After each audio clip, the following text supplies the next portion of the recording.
Bom dia. Como diz o Vansão, vamos melhorar um pouco. Bom dia! Bom dia! Tá ótimo. Nós agradecemos a Deus, nosso Pai, a Jesus, o nosso Mestre, e a todos os benfeitores espirituais que nos permite estar aqui nessa casa de estudos, nessa casa de oração, nessa casa que é um posto de socorro espiritual, capaz de atenuar as nossas dores, amenizar os nossos sofrimentos e até curar, e também nos trazer um roteiro para a nossa vida. Nós estamos hoje aqui retornando a essa série que a gente já vem fazendo aqui algumas vezes, Jesus e seus ensinamentos, a Bíblia sem véu.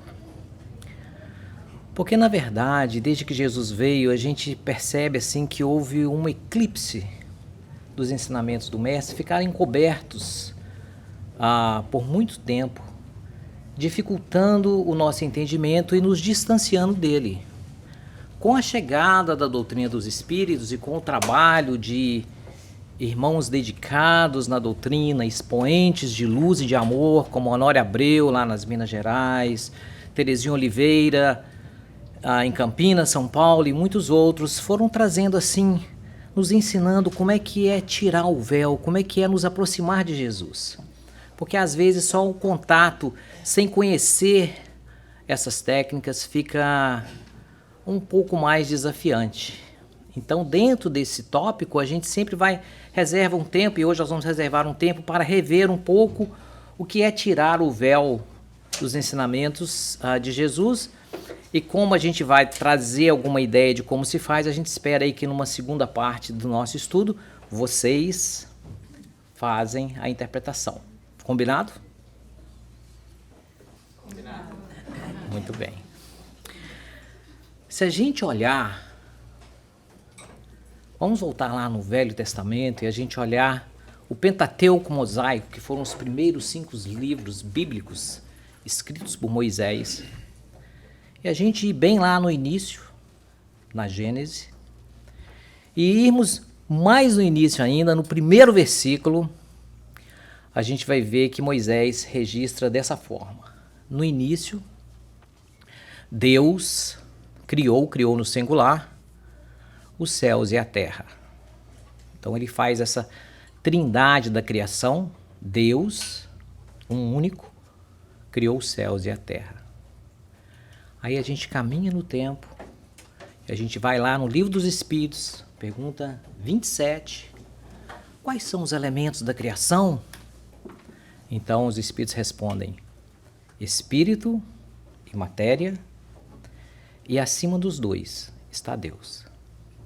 Então o que Moisés falou de forma simbólica, no primeiro livro, no primeiro versículo, os Espíritos então vão mastigar para a gente, a partir do capítulo 2 do Livro dos Espíritos, e dezenas, não vamos citar aqui, dezenas e dezenas de obras subsequentes que vai nos permitir adentrar no mundo espiritual, saber de onde viemos, quem somos e para onde vamos. Então tirar o véu é isso, é nos permitir conhecer mais aprofundadamente, permitir facilitar esse contato nosso com Jesus. E existem alguns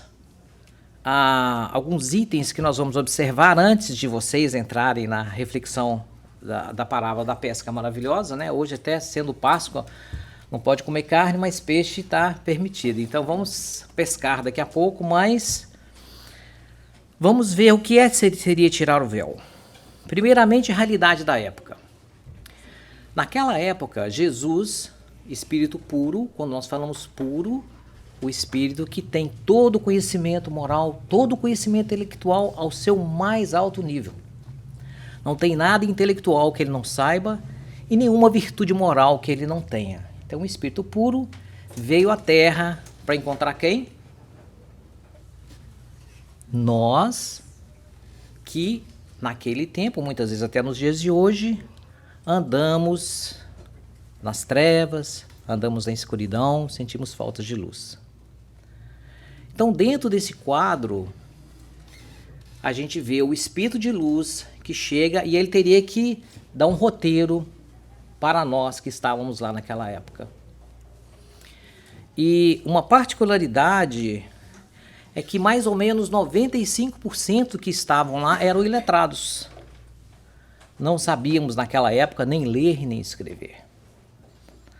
Então, o mestre, Espírito Perfeito, tinha esse desafio para lidar. E ele então tomou algumas decisões e desenvolveu um recurso de ensino que o mantém entre nós até o dia de hoje.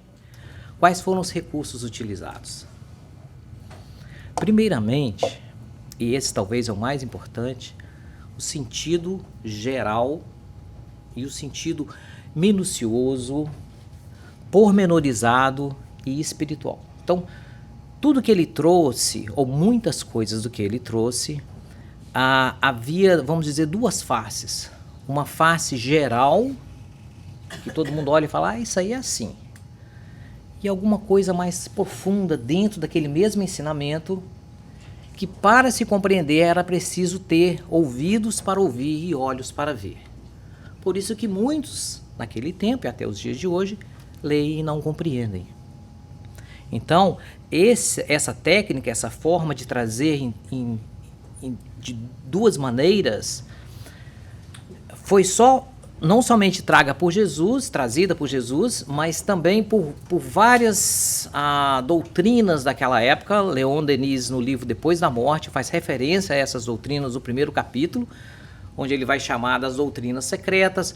E a gente vai ver, por exemplo, no Egito, os deuses Ísis e Osíris haviam duas faces. A gente vai olhar na Índia, a gente mergulha lá nos livros védicos, que Leon Denis diz que não é preciso a pesquisa, mas se denota que os ensinos sagrados védicos datam de 5.800 anos antes de Jesus, e lá já tinha todo o ensinamento, depois Krishna, Buda mais tarde, na Grécia, Pitágoras, na Gália, os druidas, e todos esses traziam essa face de um sentido geral e de um sentido minucioso, detalhado, mas nessas doutrinas, para ter acesso, você teria que ser o quê?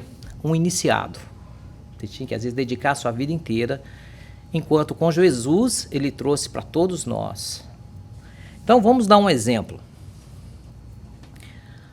Bom, isso que a gente está aprendendo aqui, os espíritos já fazem automaticamente. Então, Emmanuel, no livro Vinha de Luz, ele faz a referência a um item, uma página chamada Inverno. E ele faz uma referência a uma carta de Paulo a Timóteo, em que Paulo diz, venha antes do inverno. Essa é o ensino, para ser analisado. Venha antes do inverno. Quando a gente vai observando a carta, eu estava lendo a carta ontem à noite, né, a carta, a segunda epístola aos Timóteos, a gente vê Timóteo era um jovem, talvez como a maioria de nós aqui. Quando a gente fala jovem, não é jovem só na parte física, que eu estou vendo todos aqui são jovens, mas jovens também na solidez das doutrinas, na firmeza da fé. A gente ainda é jovem ainda, né? E ele era jovem. E Paulo se refere a Timóteo chamando-o de meu filho querido. É assim que ele começa a carta, meu filho querido.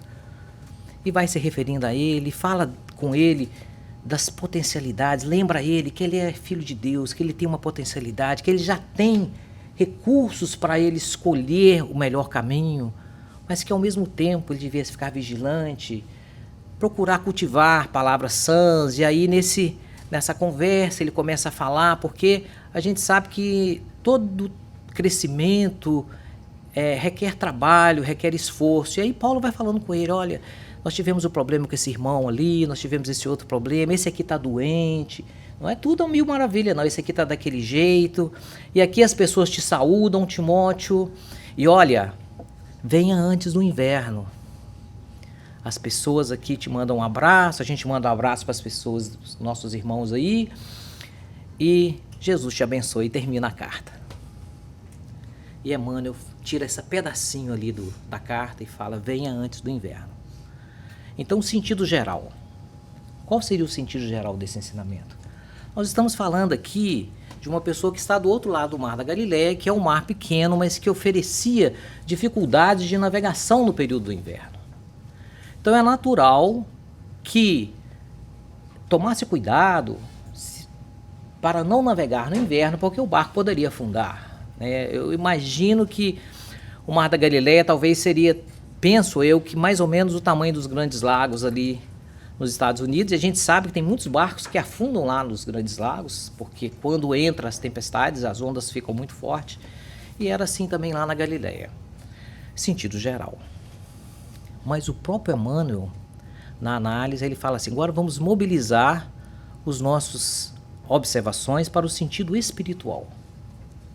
E aí então eu começo a dizer que vir antes do inverno signifique não espere até chegar os momentos mais difíceis da sua vida para tomar sua decisão, para poder aproximar-se e aprofundar nesse esforço de conhecer a sua parte espiritual, de tomar rédeas da sua vida, de procurar ser uma pessoa boa. Não espere, porque muitas vezes a pessoa espera até na hora que está nas últimas, aí procura. Então o sentido espiritual, aí ele vai elaborando, então tem tudo que Jesus ensinou, muitas coisas que ele ensinou, tem essas duas partes, a parte espiritual e a parte geral e a parte espiritual. Quando a gente for entrar aqui na parábola, vocês podem olhar isso aí e analisar à vontade, não existe uma resposta certa ou errada, tem o sentido espiritual e tem o sentido geral. Alguma pergunta? Bom, sentido figurativo, idiomático. Claro, Jesus tinha que passar, as pessoas não sabiam ler, então o sentido figurativo era muito utilizado naquela época. Tem uma passagem, por exemplo, que é a do camelo, em que fala que é melhor um rico... é mais difícil um rico entrar no reino dos céus do que um camelo passar no fundo de uma... Como? No buraco de uma agulha, Na verdade, os fios, os cabos eram feitos de pelo de camelo. Então isso aí é um sentido figurativo forte. O camelo não vai passar no buraco da agulha, em hipótese alguma, não tem como. Mas o cabo é o comparativo, não sei o que se perdeu aí, mas é o cabo. É o cabo que não... O cabo é mais difícil o cabo passar do que um rico entrar no reino dos céus. O que ele está dizendo? Então, nesse sentido figurativo, é praticamente óbvio para nós que se a pessoa estiver voltada só para as coisas materiais, se esquecer das coisas espirituais, ela vai ter dificuldade no plano espiritual. E isso aí, que é dito por Jesus, é provado na doutrina espírita, que tira o véu e nos traz ideias de pessoas que estavam tão apegadas ao dinheiro, que cometeram atrocidades, e às vezes continuaram ligadas a esses bens materiais, agarrando-se à lama no mundo espiritual, pensando que é dinheiro e muitos outros exemplos. A questão idiomática também, que tem uma passagem que diz que Jesus faz a referência para que a gente não seja como as canas esvoaçantes no deserto. Aí se a pessoa olha sem tirar o véu, ela fala, mas espera aí, no deserto não tem cana? Como é que é esse ensinamento? É uma expressão idiomática que significa que essa cana esvoaçante no deserto é uma expressão idiomática, tipo aquela, a pessoa está engolindo sapo, né? Não é para pegar ao pé da letra, é uma expressão que talvez não tem nada a ver com o que está sendo dito, porque no deserto não tem nem cana, mas nesse caso aí, ele está alertando para que a gente não seja Maria vai com as outras, né? Aquele que segue todo mundo para cá, tá todo mundo falando mal da política, aí nós entramos lá e fazemos mal da política também, aí a cabeça de todo mundo começa a doer, a nossa também. É para que a gente tenha uma postura diante da vida, respeitemos a opinião dos outros, mas que tenhamos a nossa própria, começamos a formar o nosso próprio roteiro de vida. E aí a Maria vai com as outras, vaquinha de presépio, né? Coisas desse gênero. Bom, dentro para tirar, ajudar, nós estamos tirando aqui o que vai nos permitir conhecer melhor quando a gente lê uma passagem, né?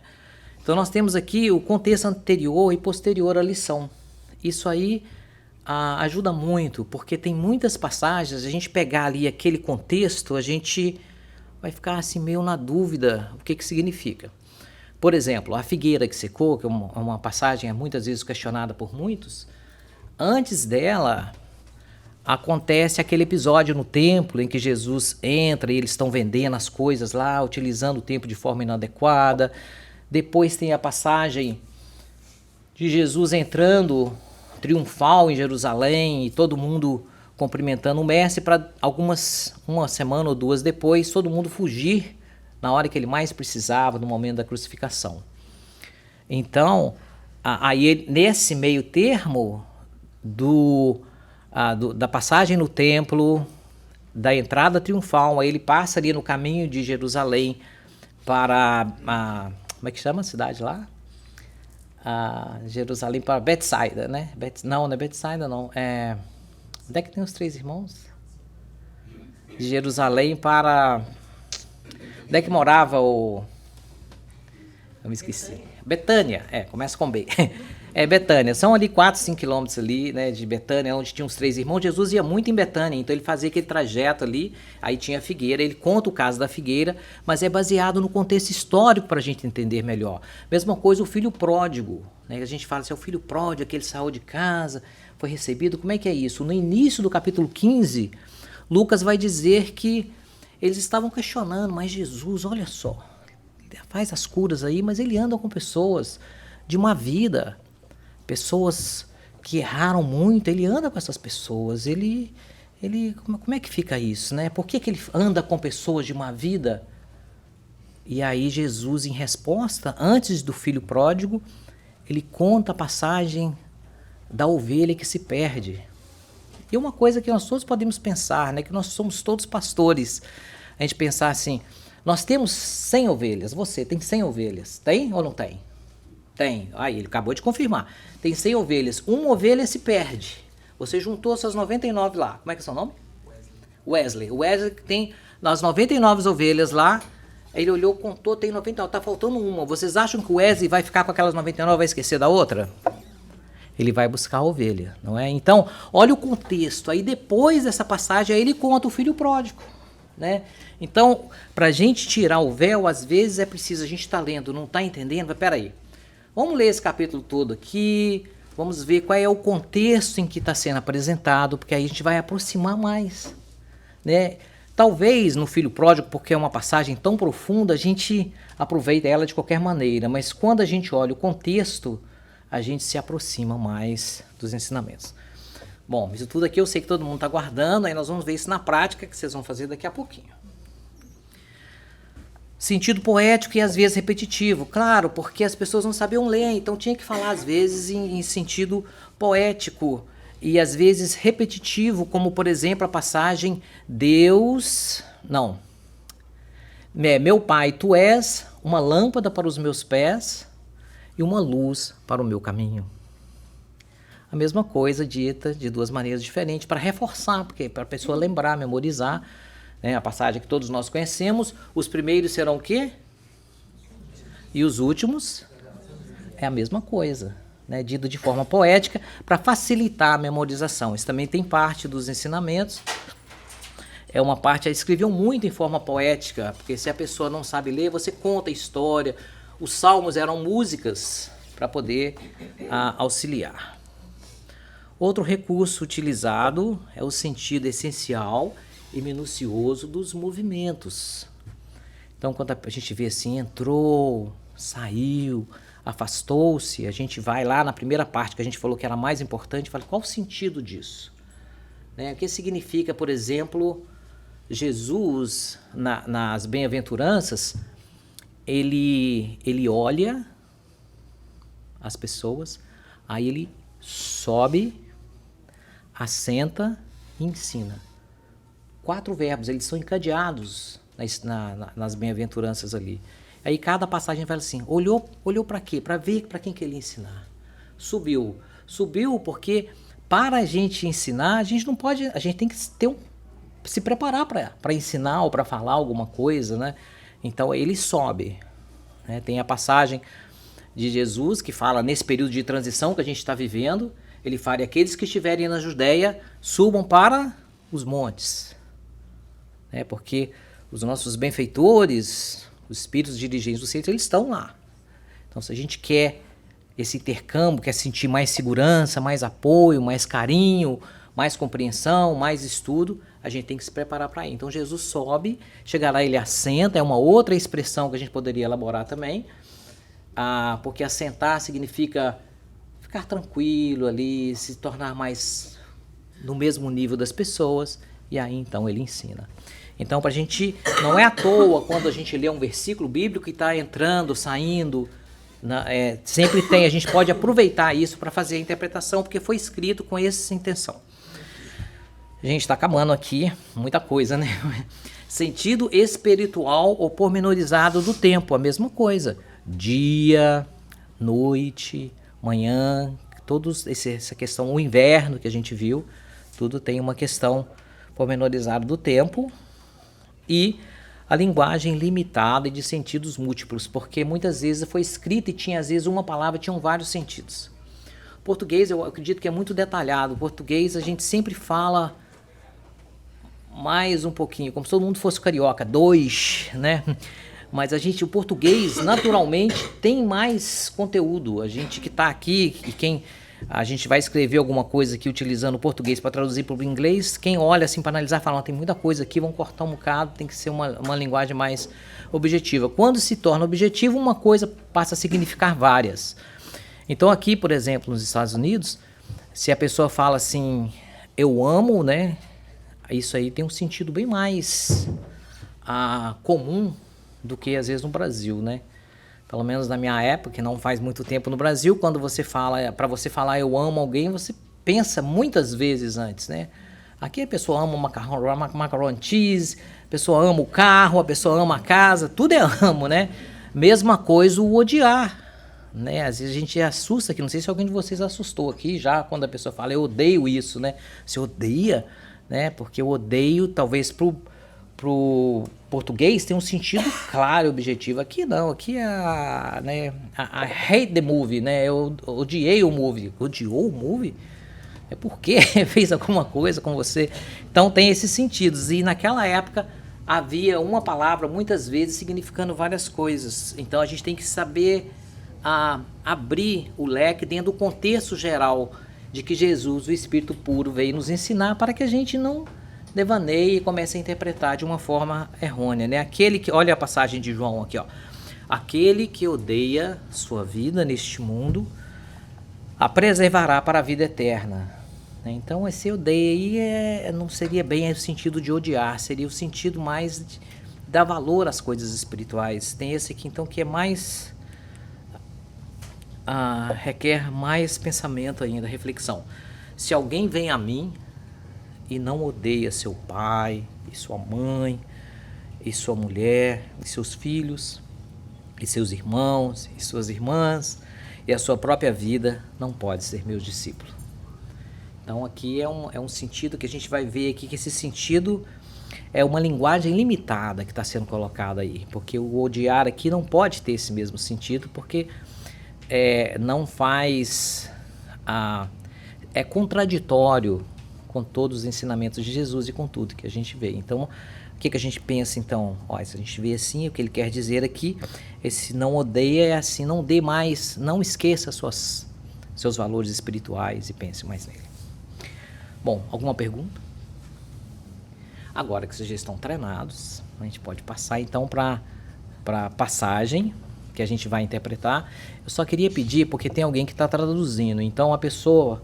Eu não conheço todo mundo, conheço de vista a maioria, mas então quem que for participar, diga o nome e faz a participação. Aí eu vou repetir aqui para que saia no som, senão a gente fala aqui, lá eles não sabem o que eles estão falando e vão ficar curiosos, e nós não queremos que os internautas fiquem curiosos. Vamos clarear, né? Bom,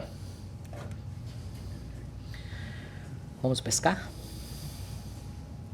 Então agora vamos acalmar, porque a gente não pode ler uma passagem vinda de um Espírito puro sem nos prepararmos para mergulhar profundamente nela.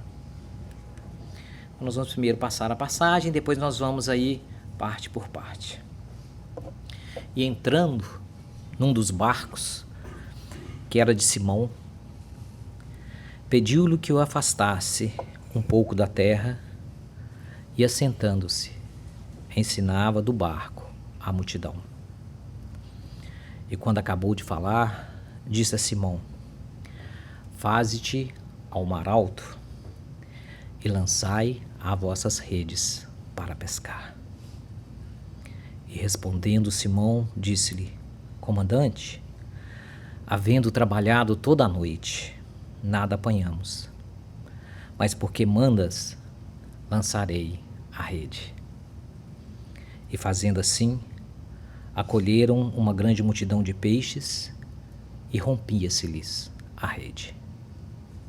Então essa é a nossa passagem. Vamos nos reportar àquela época e vamos parte a parte.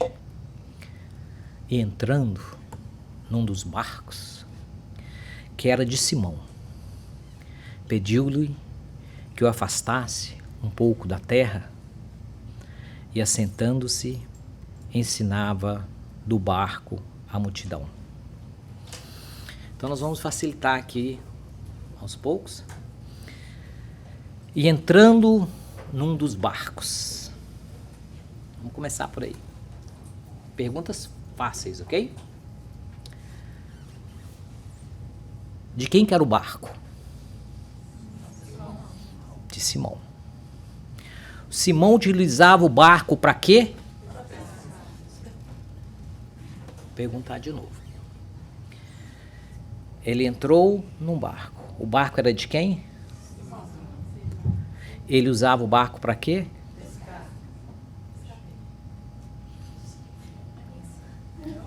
O barco era o que de Simão?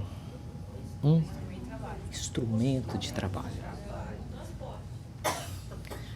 De transporte, de trabalho. Então o ensinamento é para nós. Então a gente pergunta assim: nós temos oferecido o nosso instrumento de trabalho para Jesus? Aqui a gente já vê que a coisa pode ser profunda, se a gente quiser. Se a gente aceitar o desafio e querer aproveitar o que está oferecendo.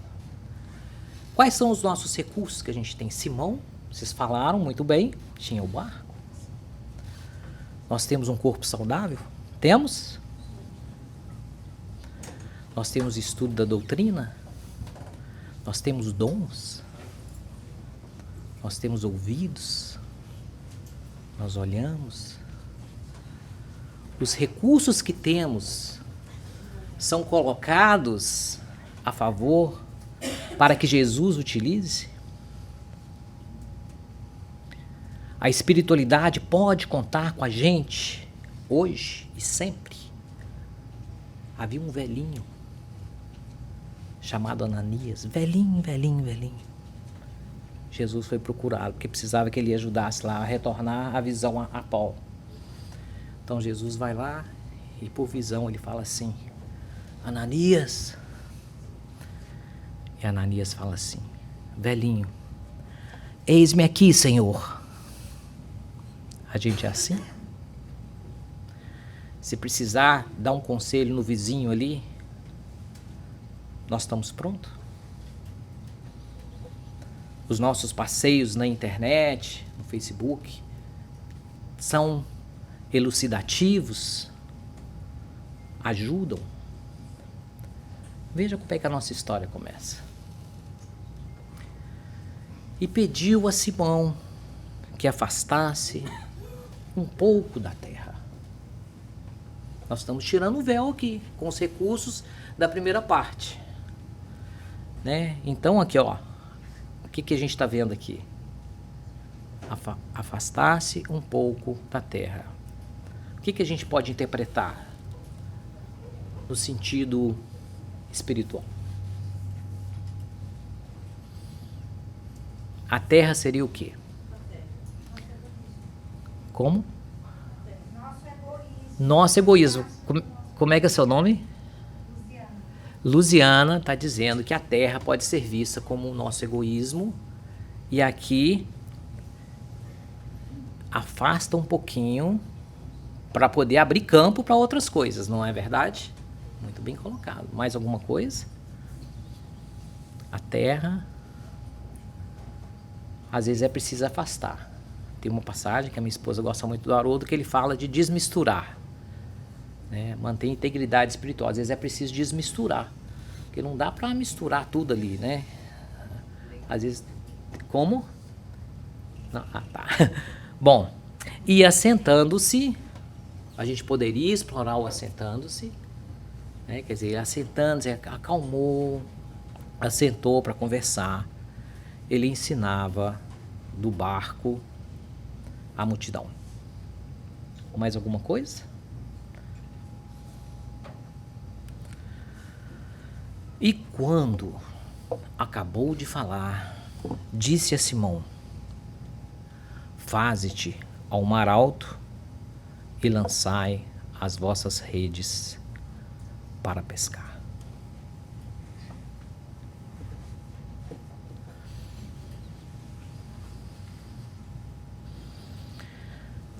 E acabando de falar. Então, acabando de falar aí, seria o quê? Já passou o ensinamento. Já recebeu o ensinamento, já foi ministrado. Ministrado para quem?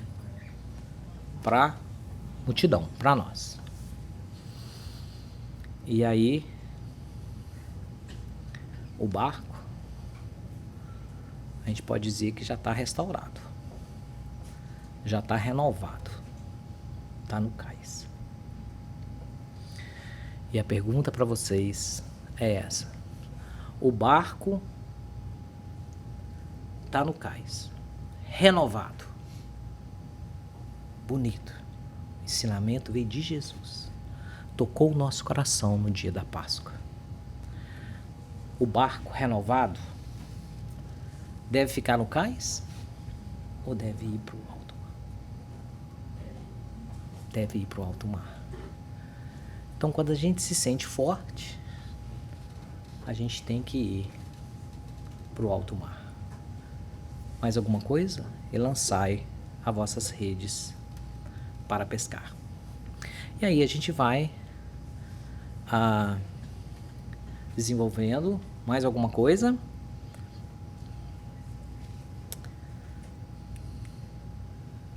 E respondendo Simão, disse-lhe: comandante, havendo trabalhado toda a noite, nada apanhamos. Márcio está lá? Noite, Márcio. O que a noite significa? Trabalhamos, comandante, trabalhamos toda a noite. Pra gente sentir aquela passagem que a gente está fazendo. Uma noite, né? É um tempo, né? Trabalhamos toda a noite e nada apanhamos. O que seria a noite? No sentido espiritual. Como? Cansaço? É um bom começo. Seria o nosso... Como é que é o seu nome? Rotina, é. Vamos, se quiser pode falar o nome, tá? Pra gente saber, que eu vou aprendendo também. Trabalhando toda a noite, nada apanhamos. Noite. É mais fácil enxergar de noite ou de dia? Tá aí no escuro. No escuro. Eu vejo a noite assim, trabalhamos toda a noite e nada apanhamos. Como a noite, eu como homem velho, eu sou, né? Como homem velho, espiritualmente. Então nada apanhei. Isso. Trabalhar no escuro, eu estava no escuro, eu não vi. Isso. Então vamos lá, deixa eu repetir aqui para quem está assistindo de casa. Trabalhar no escuro, trabalhar...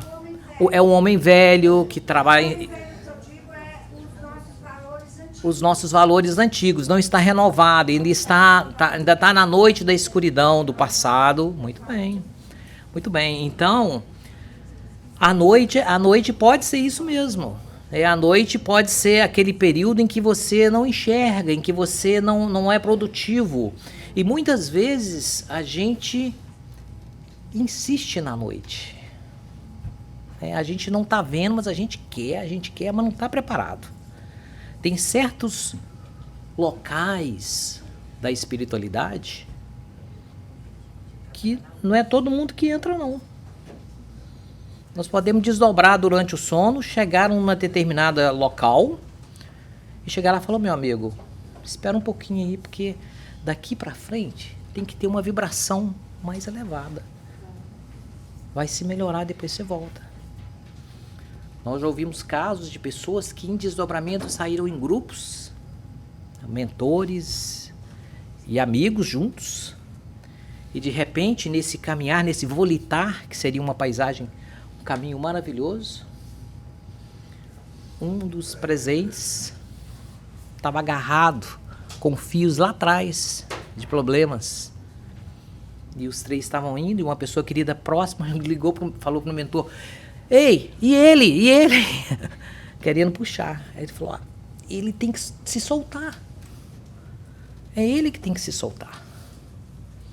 Não adianta, por mais que a gente quer puxar, a gente já tava o grupo todo lá para fazer um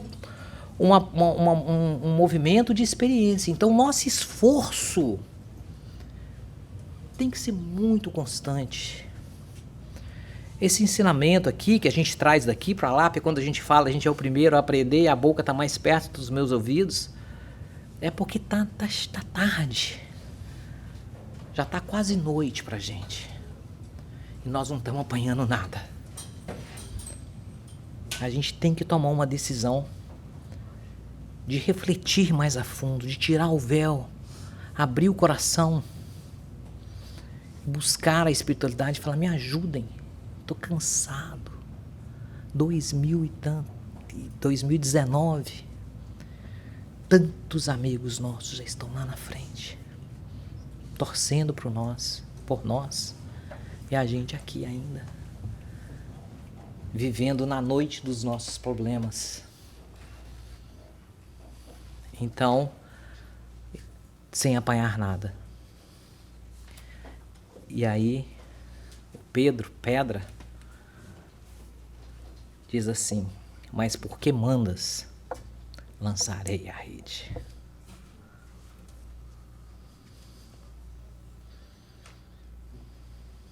Quem pode ajudar nessa interpretação? Obediência e fé, né? Obediência e fé. Obediência e fé. Mais alguma coisa? Confiança no mestre. Será que a gente já tem conhecimento suficiente de estudos para que a gente pode confiar no mestre? Nosso entendimento de Deus, Pai, Senhor da vida, Criador de tudo? A gente já tem esse intercâmbio? É por aí. Mas por que mandas, lançarei a rede? E aí, então, a rede é lançada. E fazendo assim, acolheram uma grande multidão de peixes e rompia-se-lhes a rede.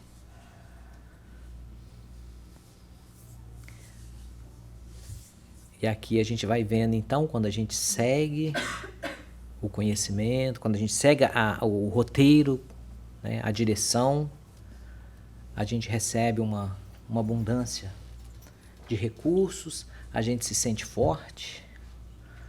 Aí a gente pergunta assim, como é que aqueles primeiros cristãos iam para a fogueira, firmes, seguros? Porque eles estavam tão integrados. Muitos ali, antes de começar a queimar, os espíritos já estavam sendo retirados. E o verdadeiro cristão, ele tem essa...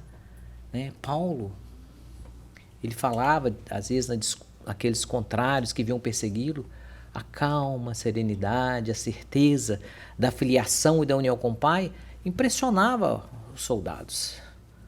Quando ele foi ser decepado pelo soldado, o soldado levantou a espada e ficou tremendo.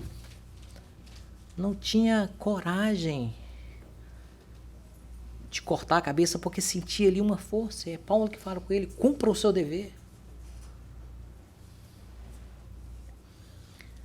Então a gente essa integração com o alto tem uma abundância muito grande, oportunidades que vão se abrir para todos nós, de conhecermos mais da vida espiritual, de subirmos aos montes nos momentos difíceis. Quando a gente aprender isso, na hora que tiver um sofrimento, falar, poxa, o mestre ensinou, se a gente estiver num período de transição, porque essa passagem chama transição numa das obras de Emmanuel, numa das páginas de Emmanuel, suba para a Judéia. Quando a gente aprender a subir nos momentos difíceis, aí nós vamos começar, em vez de acordar cansados, nós vamos acordar mais animados e mais felizes, porque a rede, quando a gente se integra com o plano espiritual, ela se torna abundante.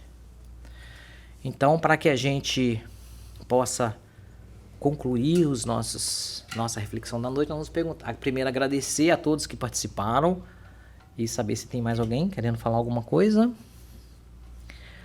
A gente então vai entrar agora lembrar da necessidade de aproveitarmos tudo que nos chega, porque já tem muito material que tem chegado e que vai continuar chegando para a gente aproveitar ao máximo isso, para que a gente possa progredir para frente, para o alto, quando errar, levantar, cair, seguir, saber que Jesus é o Mestre, Deus nos perdoa, Jesus nos perdoa, os nossos mentores torcem por nós, e que a gente possa seguir para frente, para o alto, firmes. Quando Jesus retornou, depois de todo mundo ter pisado um pouquinho na bola ali no período, naquele momento da crucificação de Jesus, que ele retorna na transfiguração, no terceiro dia, ele chega lá e estão todos reunidos. A gente pensa assim, poxa, o mestre pode chegar aí e falar, poxa, mas você fez isso, você fez aquilo outro, e tá vendo, eu tô aqui, né? Ele chega e fala assim, a paz seja convosco.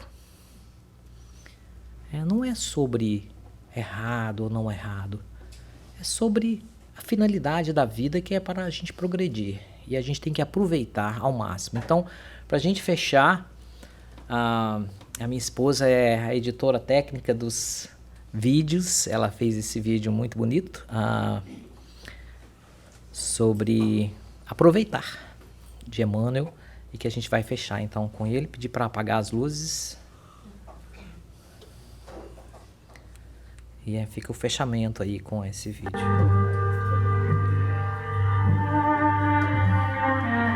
Acho que pode aumentar um pouquinho.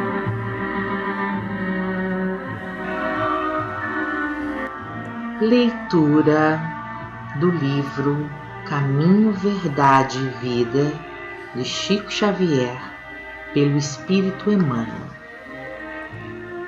Aproveitemos. E destas coisas sois vós testemunhas. Lucas, capítulo 24, versículo 41.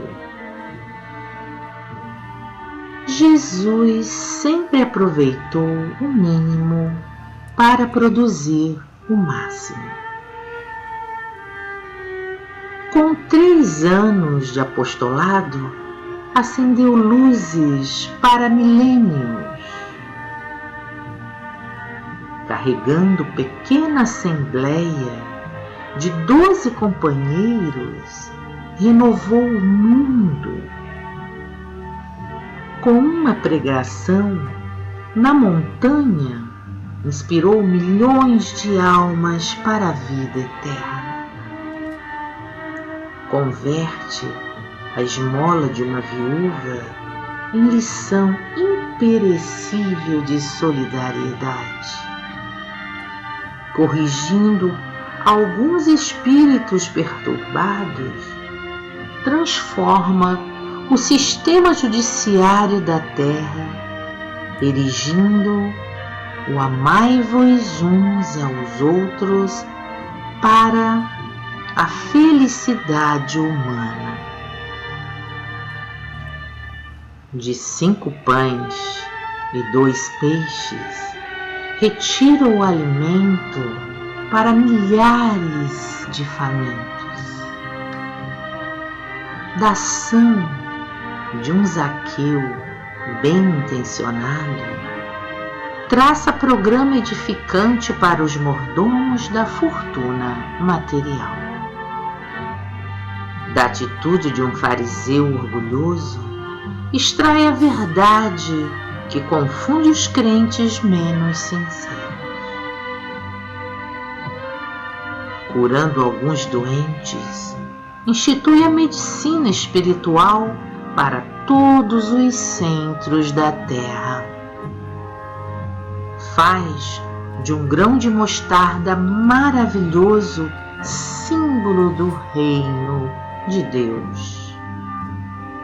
De um dracma perdida, forma ensinamento inesquecível sobre o amor espiritual. De uma cruz grosseira, grava a maior lição de divindade na história. De tudo isso, somos testemunhas em nossa condição de beneficiários. Em razão de nosso conhecimento, convém ouvirmos de nossa própria consciência. Que fazermos das bagatelas do nosso caminho? Estaremos aproveitando nossas oportunidades para fazer algo de bom?